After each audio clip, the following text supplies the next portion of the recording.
건강하셔서 평생 하나님 찬양하시는 우리 이여전도회 회원들 다 되시기를 예수님 이름으로 축복합니다.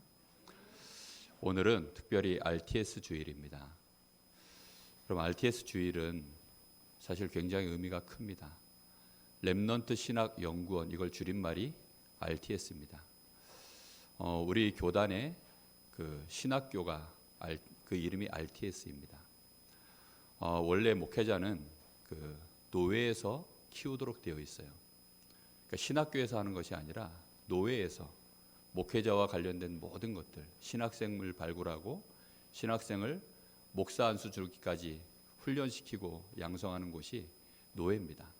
근데 노회에서는 그걸 일일이 다 할 수 없기 때문에 그래서 이제 모든 노회들이 함께 연합해서 총회를 이루고 그 총회에서 이제 신학생들을 목회자로 기본적인 부분들을 교육할 수 있도록 학교를 세우는 겁니다.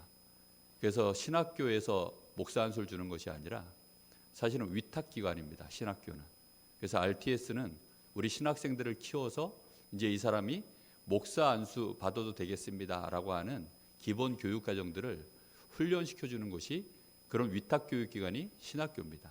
오늘이 바로 그런 날이고요. 그래서 여러분이 마음에 담고 정말 같이 기도해야 되겠습니다.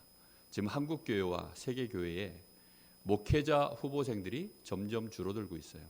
특히 유럽이나 미국 쪽에는 나는 목회자가 되고 싶습니다 하는 그런 어린 청소년들, 렘넌트들이 점점 없어지고 있습니다. 유럽 쪽에는 아예 없습니다.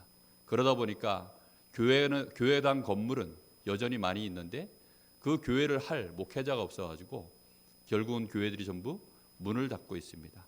유럽 교회에 팔려나가고 여러 가지 다른 단체에 팔려나가고 이런 상황에 되어 있습니다. 한국 교회도 비슷한 흐름으로 가고 있습니다. 그래서 여러분들이 마음 담고 기도하셔야 되겠습니다. 저는 개인적으로 기도하기를 우리 강원노예의 모든 교회들마다 정말 목회자를 꿈꾸는 그런 어린 후대들이 일어났으면 좋겠다.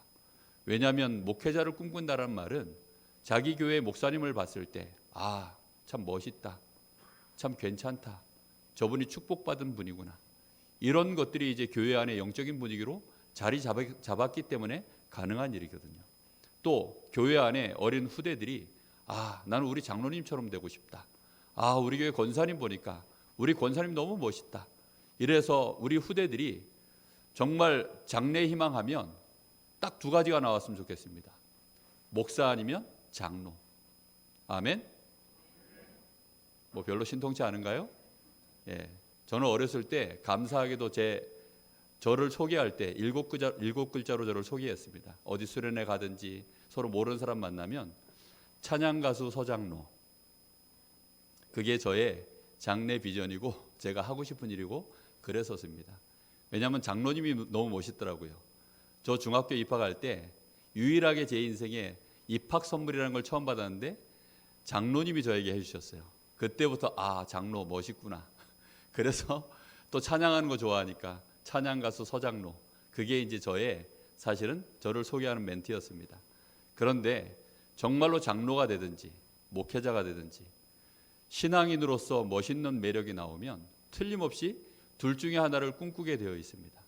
정말 여러분들 후대들이 여러분의 가문에 장로가 계속 나오고 목회자가 계속 배출되기를 예수님의 이름으로 축복합니다. 그렇게 되어져야 237 나라, 저 5천여 미전도 종족을 향하여 얼마든지 들어갈 수 있기 때문입니다. 우리 산업인들이 산업하는 이유가 정말로 목회자들을 양성하는, 우리 교회가 그런 축복을 누릴 수 있다면 그거보다 큰 축복은 없습니다. 한 사람의 목회자는 한 교회와 똑같아요. 한 사람의 선교사는 한 나라와 똑같습니다. 그렇기 때문에 목회자, 선교사, 이 한 사람을 우리가 마음에 품고 기도하고 그걸 놓고 우리가 후원할 수 있다. 얼마나 귀중한 날인지 모릅니다. 오늘 특별히 여러분 RTS를 위해서 마음 담고 헌금하시고 특히 후원하실 수 있으면 여러분 단 10,000원이면 됩니다. 그래서 봉투에 써져 있는 대로 여러분 후원하겠다라고 약정을 하시면 후원할 수 있습니다. 저도 지금 여러 해째 매달 이렇게 10,000원씩, 그러면 연말쯤 되어지면 하나 날라오는 게 있어요. 그게 RTS 달력입니다. RTS로 이렇게 탁자 위에 올려놓는 달력이 날아오는데 그게 여러분의 가정마다 꼭 하나씩 있기를 예수님의 이름으로 축복합니다. 자, 오늘은 심령이 가난한 자. 참 중요한 말입니다. 저는 개인적으로 예수를 믿으려면 심령이 가난한 자, 이게 복이라고 했는데, 내가 하나님을 믿고 신앙생활을 제대로 하려고 하면 반드시 제일 먼저 받아야 될 복이라고 생각합니다. 예수님이 공생애를 시작하시면서 제자들을 불러놓고 40일 동안 먼저 금식하시고 그리고 기도하시고 가장 성령에 충만한 가운데 처음으로 던지신 메시지가 여기 지금 마태복음 5장 1절부터 나오는 말씀입니다. 산으로 올라가 앉으시니 무리들이 같이 따라오는데 그 중에 제자들이 나왔을 때 그때 던지신 첫 메시지가 심령이 가난한 자는 복이 있다. 그가 천국이 저희 것이며 이렇게 말씀합니다. 도대체 심령이 가난하다, 이 말이 무슨 뜻일까요? 사람들은 이 말에 대해서 굉장히 오해를 하는 게 많습니다. 심령이 가난하다, 보통 불신자들 수준에서 이해를 많이 하죠. 심령이 가난하다? 그럼 벌써 마음에 드는 생각이 뭐냐면 좀 겸손해야 되는 건가? 아니면 뭔가 내가 욕심을 좀 내려놔야 되는 건가? 아니면 내가 뭔가 내 욕심에 대해서 금욕을 하는, 좀 절제하는 이런 삶을 말하는 건가? 보통 그렇게 이해하기가 쉽습니다. 왜냐하면 내 마음이 가난해진 거니까요. 마음이 가난해졌던 말은 지금 물질적 가난을 말하는 게 아니에요. 내가 건강을 잃어버리거나 돈의 손해를 보거나 지금 그런 것을 말하는 것이 전혀 아닙니다. 내 마음에, 내 영과 내 마음, 그게 심령이거든요. 내 영과 마음이 가난해진다. 많은 신자들도 오해하기를 이 의미를 정확하게 몰라가지고 사실상 그래서 응답이 잘 없어요. 실제 힘이 잘 안 나옵니다. 심지어는 반대로 바리새인들 비슷하게 종교적 열심을 가지고 뭔가를 더 열심히 하나님 앞에 나아가려고 몸부림을 칩니다. 그런데 결국은 뭐가 안 되느냐? 복음을 이해 못해요. 가장 중요한 게 복음이거든요. 많은 사람들이 지금 복음이 뭔지를 잘 몰라요. 복음에 대해서 복음을 가지고 다른 사람에게 이 복음을 제시하기도 하고 전하기도 하는데 실제 정작 본인은 이게 정확한지 잘 뭔지 몰라서 못 누리는 신자들이 너무나도 많습니다. 그래서 오늘 말씀 속에서 여러분 깔끔하게 좀 이해하셔야 되겠습니다. 지난주 같은 경우에는 하나님이 우리에게 올인하셨다. 사실 그거 맨정신으로 메시지 전하기도 힘들었고 그 의미를 진짜 안다면 맨정신으로 메시지 듣기도 참 힘든 말씀이었습니다. 아니 어찌 하나님이 우리한테 올인을 하실까요? 그런 말씀은 정말 지금도 그 생각을 하면요 마음이 또 뜁니다. 오늘 말씀 속에서 심령이 가난하다. 이게 도대체 왜 그러면 가난해져야 되는데 우리의 마음이 뭔가 하나님 앞에서 좀 가난해져야 된다는 얘기 아니겠습니까? 왜 이게 안 됩니까? 안 되는 이유는 일단 하나님부터 정확하게 잘 몰라서 그래요. 하나님을 진짜 잘 알면 사실은 가난해지게 되어 있습니다. 하나님이 어떤 분이시죠? 우리는 사실 삶 속에서 잘 인정하지 못하지만 분명히 하나님은 창조자십니다. 하나님의 모든 만물을 창조하셨고 우리 인간도 창조하셨고 하나님은 절대 주권을 가지고 지금도 온 우주를 다스리시고 우리 인생을 분명히 주관하고 계십니다. 그 하나님에 대해서 알지 못하는 사람은 그 마음이 가난해질 수가 없어요. 오히려 어떻게 되느냐? 악해집니다. 오늘 새벽에도 시편 10편을 가지고 말씀을 나눴는데요. 정말 그 마음이 악해져요. 왜 악해질까요? 내 힘으로 다 해야 되니까. 나를 심판할 하나님 자체가 없다고 생각하면 내 마음대로 사는 게 맞죠. 그래서 막 내가 가지고 있는 모든 무력을 다 발휘하고 내가 가질 수 있는 모든 연주를 다 동원해서 할 수만 있다면 내가 유리한 쪽으로 모든 판을 만드는 것이 그게 맞는 거죠. 가난한 자 약한 자 있으면 그들 것 빼앗고 혹시 내가 그들을 짓밟을 수 있다면 또 나의 대적들 나의 경쟁자들이 있다면 그들을 내가 이기기 위해서는 모든 수단을 다 동원하는 게 그게 맞지요. 그런데 진짜 하나님을 알기 시작하면 마음이 가난해집니다. 가난해진다는 의미가 뭔지는 모르겠지만 어쨌든 틀림없이 마음이 겸손해지고 뭔가 모르게 자기 자신에 대해서 내려놓을 수 있는 이제 이런 것들이 시작이 되겠죠. 근데 중요한 건 뭐냐면 하나님만 알고 나를 잘 모르면 절대 가난해지지 않습니다. 교회 다니는 신자들이요 제가 어렸을 때 딱 그랬어요. 그리고 제 주변에 있는 대부분의 신자들이 하나님 따로 나 따로예요.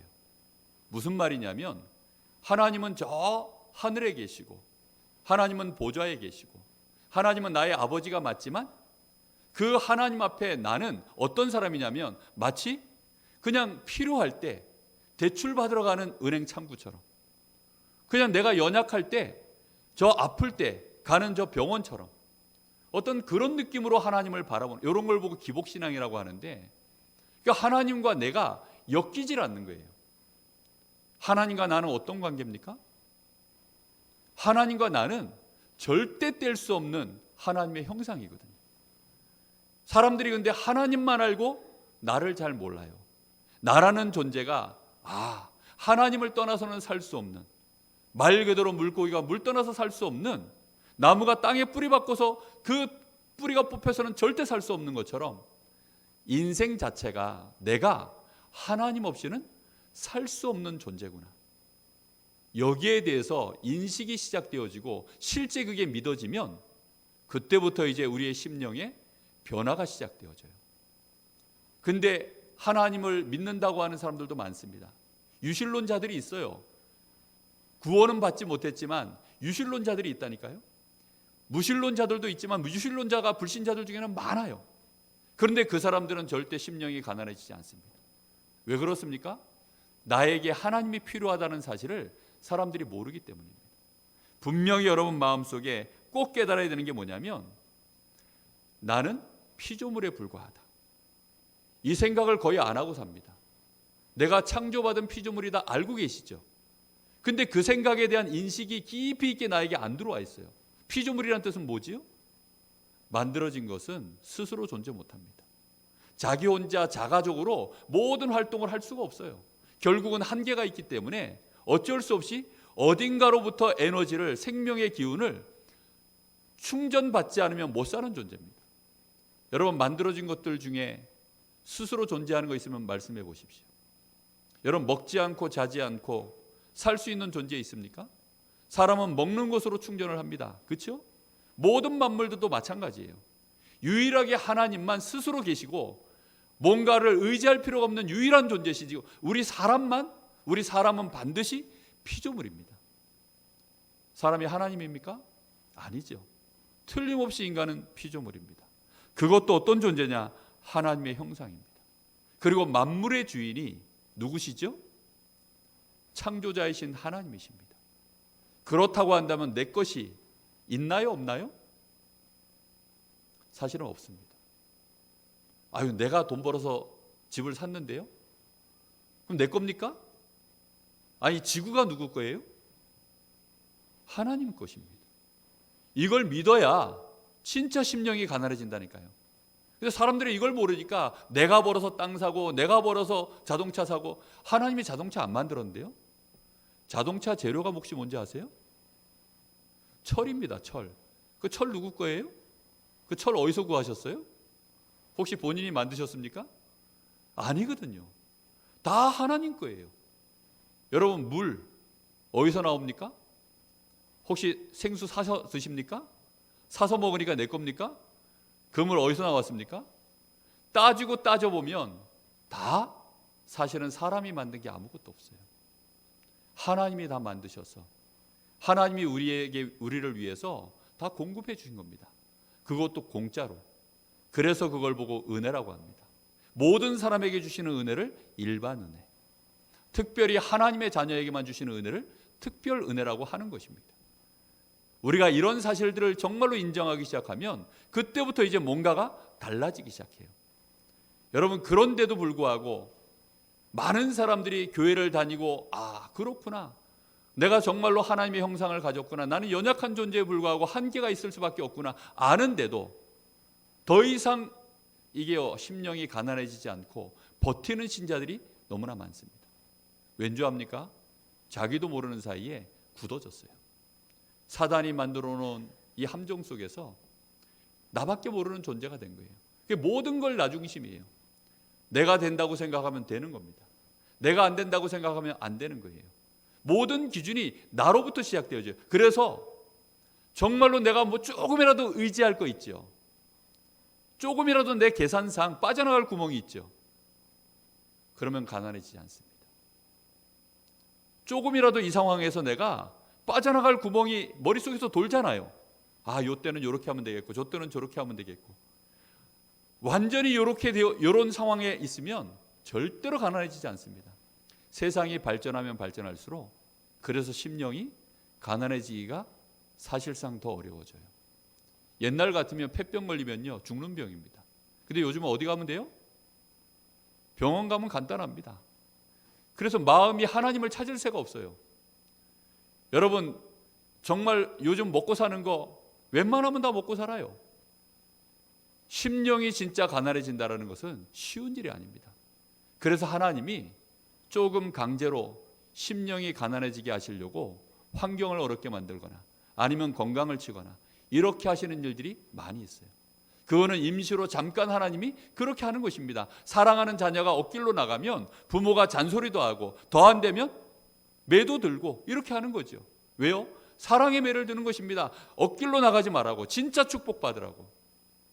예수님이 지금 로마의 속국되어 있는 배경 속에서 이스라엘 나라에 이제 오신 것입니다. 왜 그 배경 속에서 오셨냐면 모든 사람이 너무나도 어렵고 힘든 상황이니까요. 나라를 빼앗겼습니다.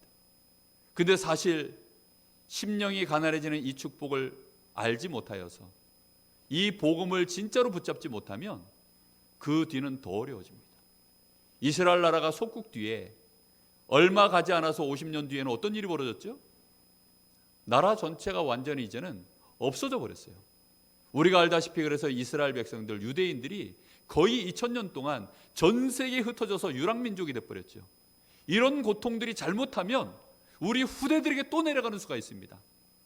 여러분 그래서 오늘 마음에 딱 긴장을 하셔야 돼요. 아, 내 심령이 가난해지지 않으면 일단 내 인생 망하고 우리 가문 망하고 우리 후대 망한다. 이걸 마음에 꼭 기억하셔야 됩니다. 다음 주면 이제 명절이죠. 그렇죠? 여러분 명절이 되어지면 사실 위축되기가 쉽습니다.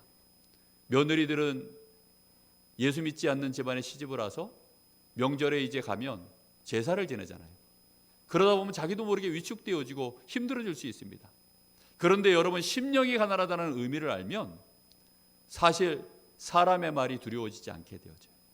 아, 사람의 말이 별 힘이 없구나. 저 사람이 가지고 있는 능력, 지위, 권세, 권력, 재력 생각보다 대단한 게 아니다라는 걸 진짜 알게 되어집니다.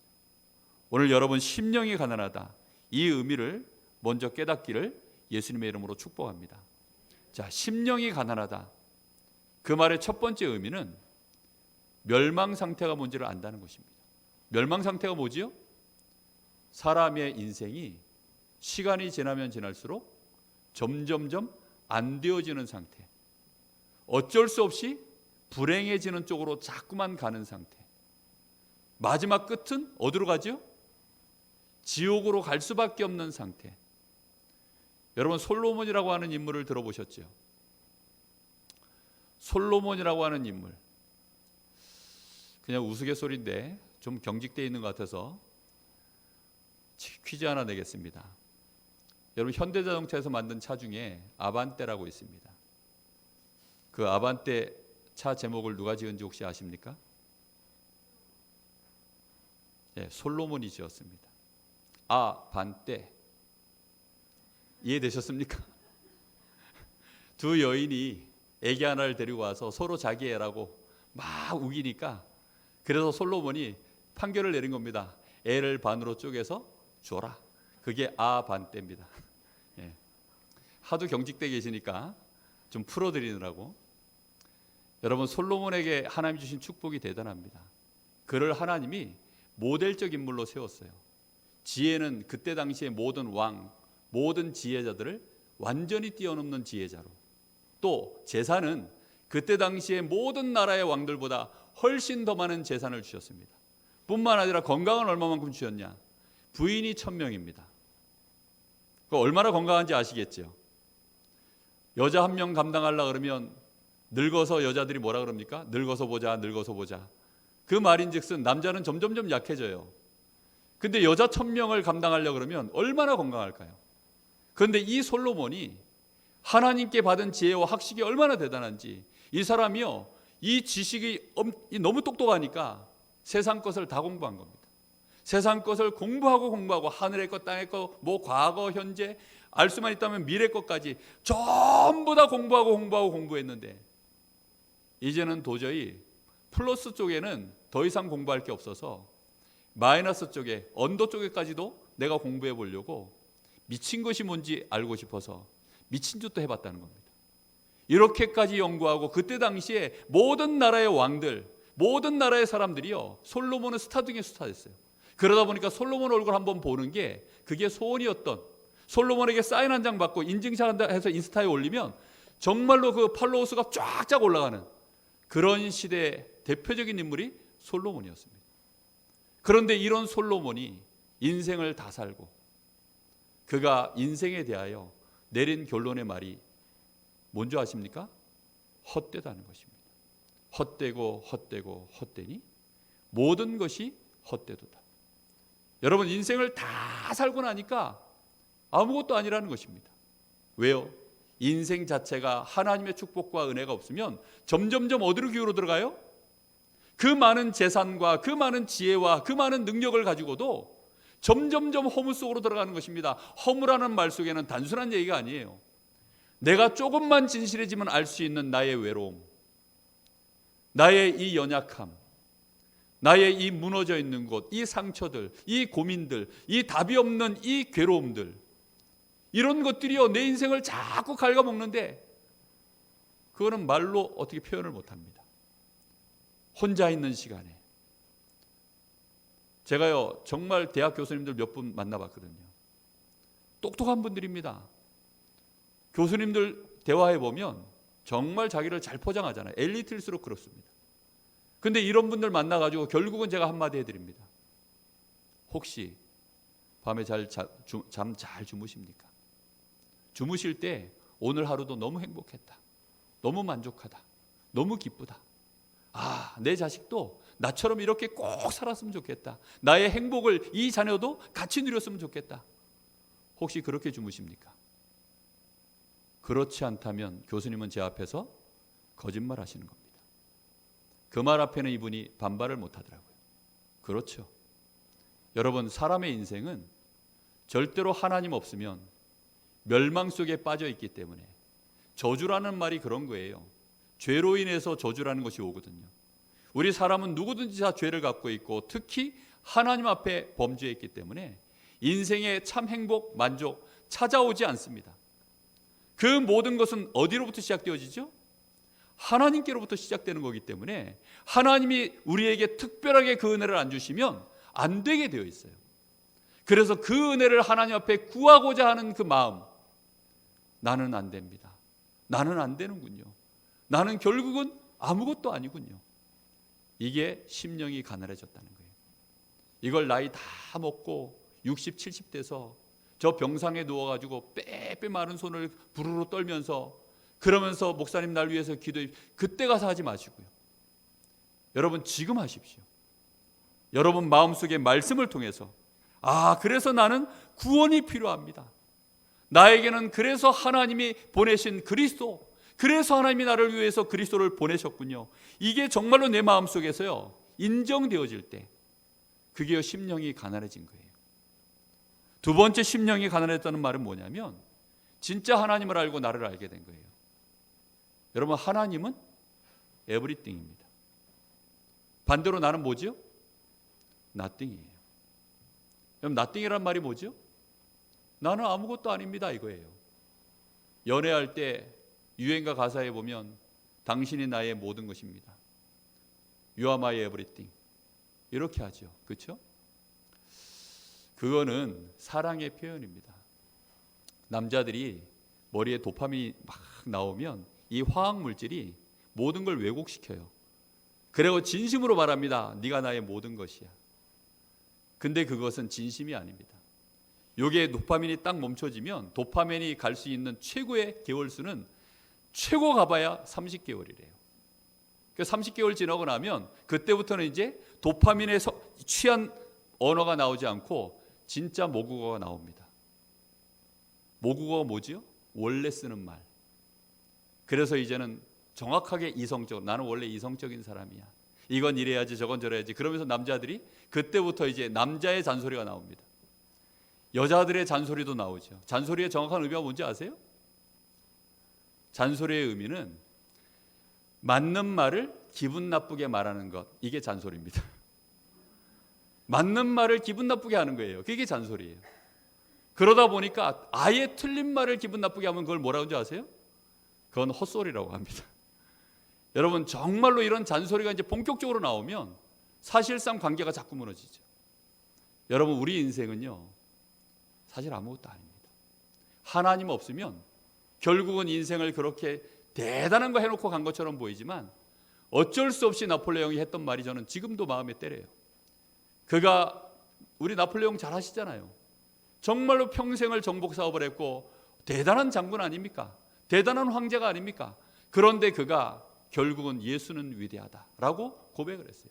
세인트 헬레나라고 하는 이 섬에 유배돼 가지고 그가 했던 말입니다. 왠지 압니까?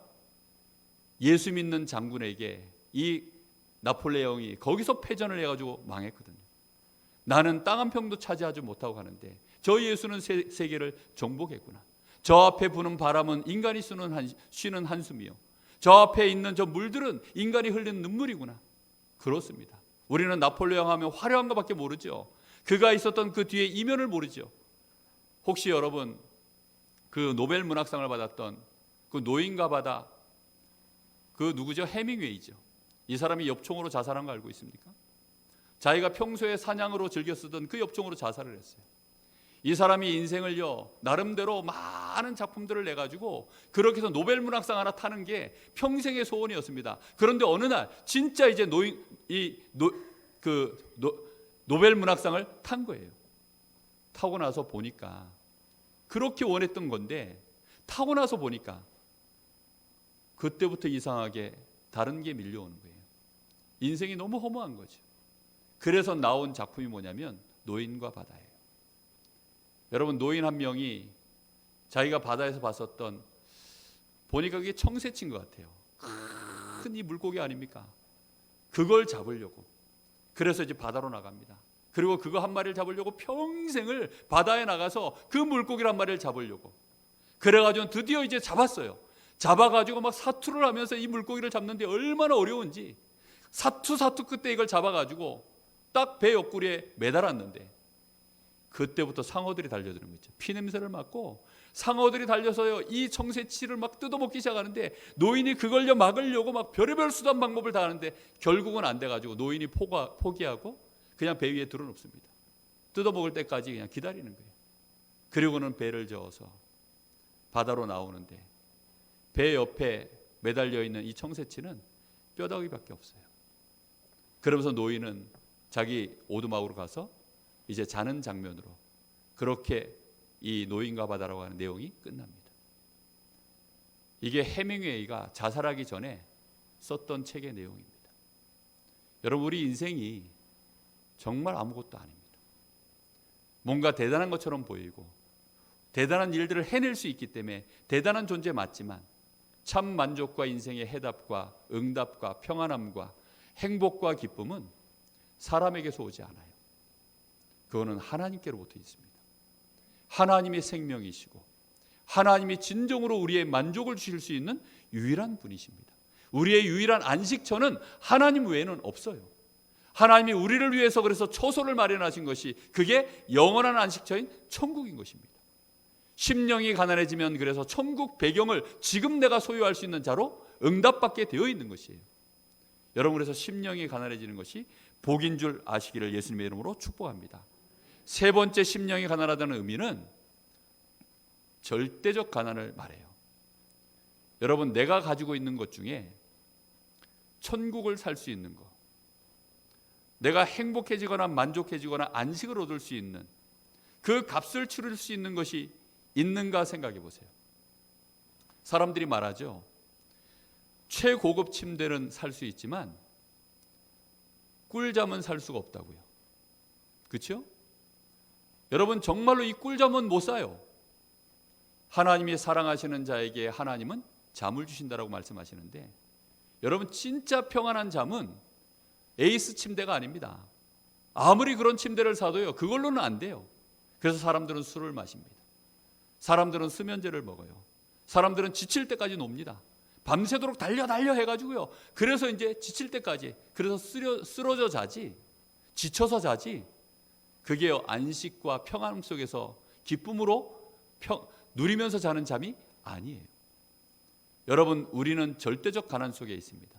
세상에 돈을 가지고는 세상 거 다 살 수 있지만 천국을 살 수 있는 천국행 티켓, 돈 제일 많은 사람이 만수르라고 하던데, 만수르 전 재산 가지고도 천국행 티켓을 못 삽니다. 우리의 죄값 못 치릅니다.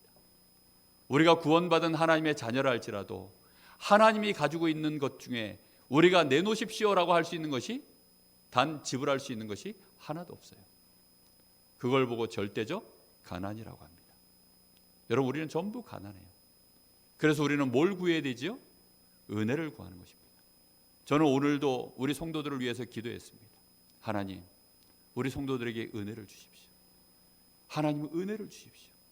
예전에는 제가 무식해가지고요, 내가 조금 뭐 이렇게 한계 있는 줄 알고, 하나님 저를 봐서라도 뭐 좀 해주면 안 되겠습니까? 이렇게 예전에 제가 좀 무식해가지고, 왜냐하면 다윗을 보고, 네 아비 다윗을 보고 솔로몬에게 하나님이 잠깐 그 재앙을 뒤로 미룬 거 보면서 조금 흉내내 본다고. 근데 그건 하나님이 그렇게 봐주시는 거지, 다윗이 그렇게 기도한 적도 없어요. 사실은 제가 무식해가지고, 하나님 저를 봐서라도 우리 자녀 좀 축복해 주시고, 하나님 저를 봐서라도 우리 가문 좀 하나님 좀 어떻게 좀 해주시고, 제가 나름 하나님 옆에 약간 뭔가 의의가 있는 줄 알고. 아닙니다. 우리가 가진 것 가지고는 갚을 수 있는 게 다 하나도 없어요. 다 하나님이 우리에게 은혜로 주셔서 우리가 그것 가지고 가는 것이지. 다윗은 그래서 뭐라 그런 줄 압니까? 성전 건축을 위해서 모든 준비를 다 해놓고, 역대상 29장 10절에서 14절에 보면 하나님이 우리에게 주신 것으로 우리가 하나님께 이렇게 드릴 수 있으니 그걸 알게 된 게 너무 기쁩니다. 내가 많이 모아서 내가 수고해서 하나님 앞에 드린다 하면 그만할 터인데, 하나님이 주신 것으로 내가 받아서 하나님 것으로 이렇게 드리게 됨을, 내가 그걸 알게 된 게 너무 기쁩니다. 여러분, 우리는 절대적 가난입니다. 그래서 어떤 순간에도 교만해질 수가 없어요. 여러분, 어떤 경우에도 이거는 단순한 겸손 이런 말이 아닙니다. 여러분, 정말 여러분 마음속에 오늘 심령이 가난한 자, 이 말씀이 꼭 깨달아지고 그게 응답되기를 예수님의 이름으로 축복합니다. 왜 이 심령이 가난해지면 복이 됩니까? 그 사람은 무조건 구원받아요. 나에게 그리스도가 필요해집니다. 아, 그래서 그리스도가 필요하구나. 하나님이 나의 죄값을 치르려고 보내신 분, 그분이 그리스도입니다. 도저히 무능한 내가 저 사단을 이길 수가 없는데 저 사단의 머리를 박살내신 분, 그분이 바로 그리스도입니다. 인간의 그 어떤 지금 현재의 능력을 가지고도 우주까지 갈 수 있는 길을 낼 수 있어도 하나님께로 갈 수 있는 길을 아무도 만들 수가 없는데, 하나님께로 갈 수 있는 길을 내신 분, 그리스도. 그래서 그리스도를 붙잡게 되는 거예요. 인간은 아무것도 아니구나. 인간은 반드시 하나님이 있어야 되는구나. 그 하나님께로 가는 길, 그리스도. 이 그리스도가 당연히 필요하고 절대로 필요해지는, 그래서 예수님을 나의 구주로 모셔드리는, 믿게 되어지는, 예수의 이름을 부르는 그런 축복 속으로 들어가는 것입니다. 예수 이름 부르면 어떻게 되지요? 그때부터 당장 신분이 최고의 신분으로 바뀌어요. 어떤 신분입니까? 로마서 8장 17절에 보니까 우리가 양자의 영을 받고 상속자가 되는 것입니다. 무슨 상속자요? 하나님의 것을 상속받을 수 있는 자. 전에는 하나님 이거 주십시오, 저거 주십시오 막 이래야 되는데 그럴 필요가 없어요. 그냥 어떻게 된다고요? 상속자예요. 그냥 당겨 쓰면 돼요. 그래서 이해됐습니까? 그냥 당겨 쓰시기를 예수님의 이름으로 축복합니다. 돈 있으면 3천만. 예전에 저 개그 콘서트 보니까 돈 있으면 3천만 땡겨줘요 뭐 이러면서 계속 웃긴 소리 하던데, 여러분 그 정도가 아니에요. 하나님의 모든 것이 우리 것 된 줄로 믿습니다. 믿음이 있는 자가 갖는 거예요. 그래서 천국은 침노하는 자의 것이라 그랬습니다. 여러분, 정말로 누가 먼저 갖다 쓰느냐, 그 싸움이에요. 보좌의 축복, 시공간 초월의 역사, 정말로 하나님은 237을 살릴 수 있는 빛의 경제, 이걸 하나님이 우리에게 이미 다 상속자로 우리에게 이미 이름을 올려놓으셨습니다. 천군과 천사들이 우리가 기도할 때 움직이는 것입니다. 여러분을 위해서 천군과 천사들이 움직여지기를 예수님의 이름으로 축복합니다. 그때 당시에 아람 나라가 이스라엘을 대적하고 있을 때 그거를 한 사람이 몰빵으로 쓰고 있었어요. 누군지 압니까? 엘리사라고 하는 인물이 도단성에서 혼자 그걸 다 썼어요. 하도 이 아람 나라에서요, 북쪽으로 이스라엘을 쳐들어가면 북쪽에서 이미 기다리고 있다가 맞고, 서쪽으로 쳐들어가면 또 서쪽에서 매복하고 있다가 다 전쟁에서 이겨버리니까 이 아람 나라의 임금님이요, 너무 고민이 돼가지고 이 모든 측근들을 다 불러 모았어요. 그리고 우리 중에 아무리 봐도 이거 스파이가 있다, 스파이. 어째서 우리가 밀실에서 의논하고 조용히 의논해가지고 이스라엘에 쳐들어가면 그 날짜에 딱 맞춰서 그 장소에 딱 매복했다가 우리를 이렇게 공격하냐. 이게 한두 번이 아니고 계속 이러니까 틀림없이 스파이가 있다. 이랬더니 한 똑똑한 이 신하가, 그게 아니고요, 임금님, 저 이스라엘 나라 가면 저 도단성에 엘리사라고 하는 인물이 있는데 그가 얼마나 하나님 앞에 기도하는지 그의 지혜가 대단해서 우리가 임금님께서 침실에서까지 말하는 그것까지도 다 합니다. 그랬더니 그럼 그 엘리사 잡아와. 그래가지고는요, 아람 나라의 모든 군대를 총동원해가지고 밤새도록 쫓아가서요, 이 도단성을요 겹겹이 외워쌉니다. 그날 아침 일찍 게하시라고 하는 종이 나가서 보니까 아람 군대가요 대단하거든요. 그때 엘리사가 얘기합니다. 저들의 군대보다 우리와 함께하는 군대가 더 많다. 그리고 기도해서 게하시의 눈을 열어주죠. 그랬더니 하늘의 불말과 불병과가요 총동원되어져 가지고 거기에 쫙 진을 치고 있는 것입니다. 여러분도 좀 갖다 쓰시기를 예수님의 이름으로 축복합니다. 여러분, 천사들이 지금요 완전히 비대면 시스템 속에서 할 일이 없어요. 여러분, 정말로 천사가 일하도록 여러분 마음껏 쓰시기를 예수님의 이름으로 축복합니다. 정말 우리는요 완전한 신분을 가졌어요. 뿐만 아니라 우리가 가지고 있는 권세가 뭔지 압니까? 하나님 나라를 이 땅에 이룰 수 있는, 천국이 저희 것이요, 그 말은 천국을 이 땅에 이룰 수 있는 자가 됐다는 뜻입니다. 그래서 예수님이 이렇게 말씀하세요. 마태복음 6장 10절에 보면 우리가 잘 알죠. 주기도문에 나오는 내용입니다. 나라가 임하옵시며 뜻이 하늘에서 이룬 것처럼 땅에서도 이루어지이다.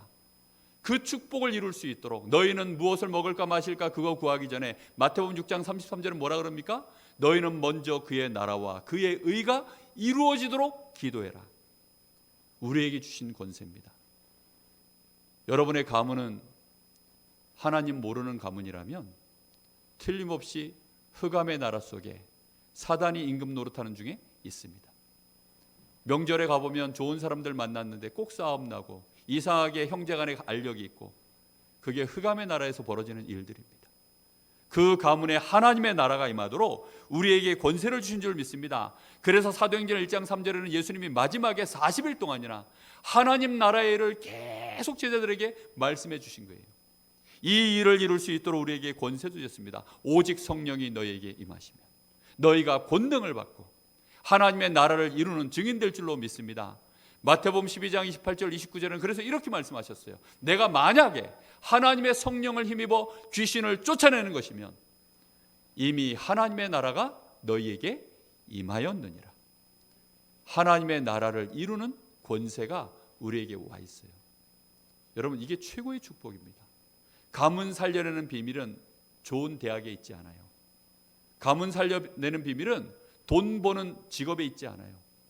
좋은 주식에 재테크해서 투자해서 돈을 버는 것에 있지 않습니다. 하나님의 나라가 가문에 이루어지는 이 축복을 실제로 천국을 나의 것으로 소유하는 그 응답 속에 있는 줄로 믿습니다. 그 축복을 누리는 시작이 뭐라고요? 하나님 앞에서 내 심령이 가난해지는 것입니다. 하나님이 하십시오. 이게 가난한 자의 고백이에요. 이 은혜가 여러분에게 꼭 있기를 예수님의 이름으로 축복합니다.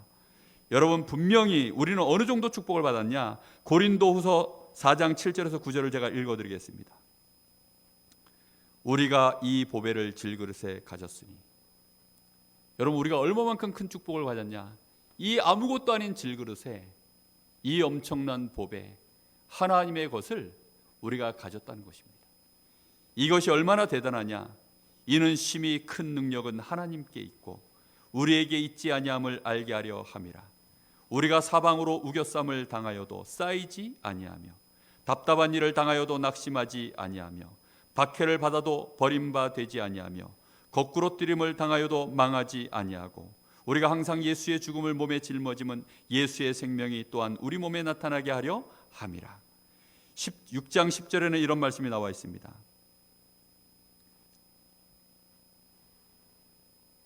9절 10절 무명한 자 같으나 유명한 자요 우리가 이 보배를 가지고 있기 때문에 죽은 자 같으나 보라 우리가 살아있고 징계를 받는 자 같으나 죽임을 당하지 아니하고 근심하는 자 같으나 항상 기뻐하고 가난한 자 같으나 많은 사람을 부유하게 하고 아무것도 없는 자 같으나 모든 것을 가진 자로다.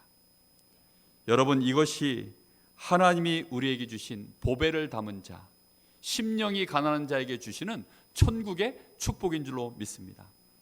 그러면 여러분, 결론으로 한 주간 동안 여러분의 심령을 계속 가난해질 수 있도록 조금만 실천을 해보세요.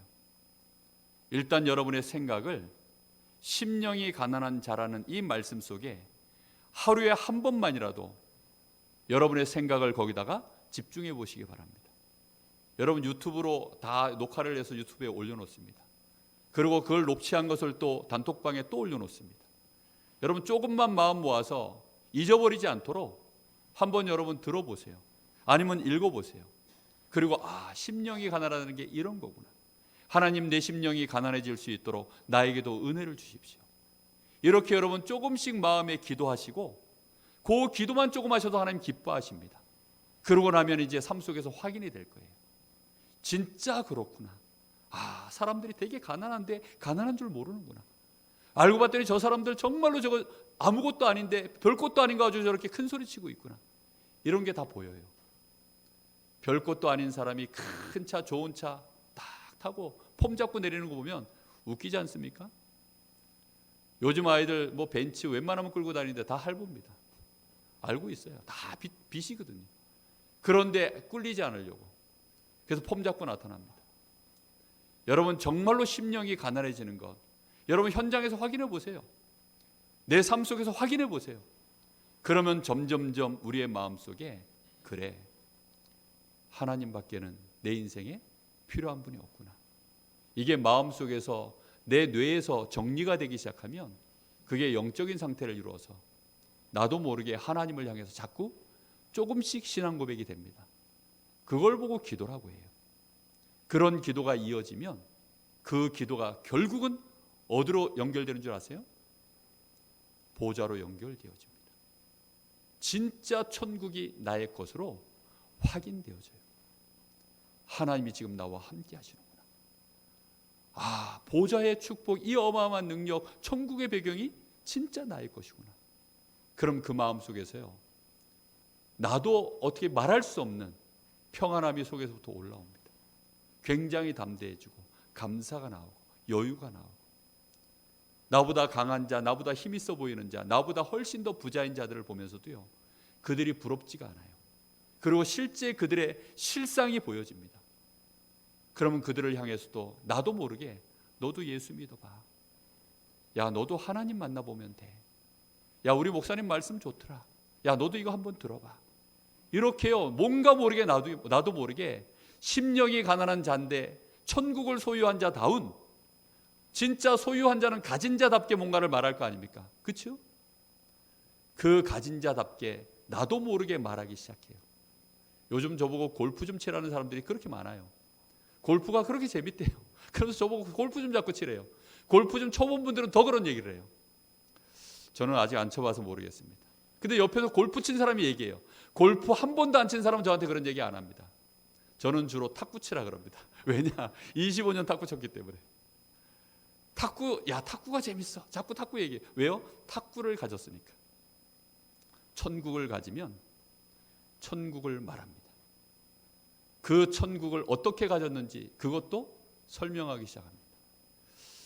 그런 천국을 소유하신 증인 되시기를 예수님의 이름으로 축복합니다.